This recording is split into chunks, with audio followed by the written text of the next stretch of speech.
During the 1970s, Ted Bundy was a notorious serial killer who eventually confessed to 30 murders of young women. Most believe the total number was much higher. In the early 70s, he was honing his kidnapping skills in Tacoma, Washington, where he encountered Elaine Crafton, now a clinical nurse educator residing in the KC area.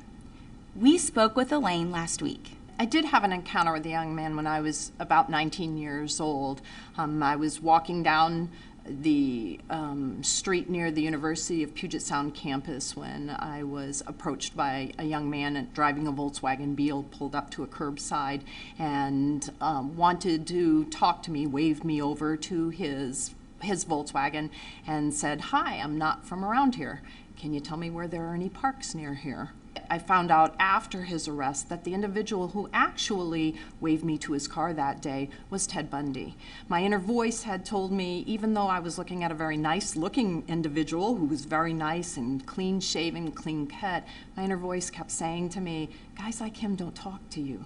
Guys like him don't stop and pick you up. So my inner voice was very persistent that day. I think that, he was an individual who very easily made himself into whatever he thought the circumstances warranted.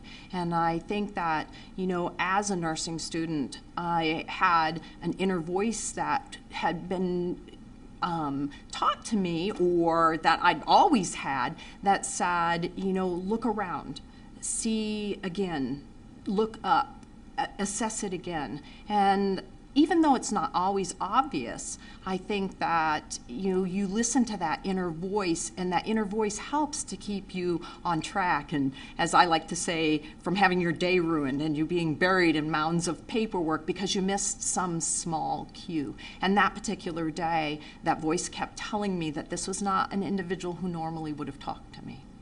First off, my instinct told me not to get in the car with this individual that day, and I think we do that. But had he had a cast on, or had he, said he was hurt, or he needed some help picking something up or putting something into his car, which he did in later time, I think that I would have had difficulty not doing it, and I'm not sure if my inner voice would have told me not to. I would hope that it would have, that there might have been some small thing that I might have picked up on that said that, this is not legit. I really believe that inner voice everyone has. I really believe that you have the ability to tap into that no matter what your circumstances are. In this case, all those years ago, tapping into that inner voice saved me from getting into a car. In later years, that inner voice has saved me from having my day ruined because a patient has a heart attack, and maybe, it was just a little change in his color or his breathing pattern or something that went on, and my voice said, look up and look again.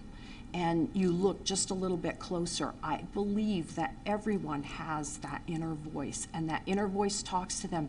It's about whether or not you're going to listen to it. Ted Bundy died in the electric chair in Florida in 1989.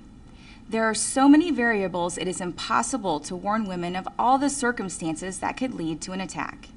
Therefore, it is their own inner voice that may make the difference between life and death. If something doesn't seem right, it's best to err on the side of caution. I'm Officer Shelley Gaddis. Have a safe week.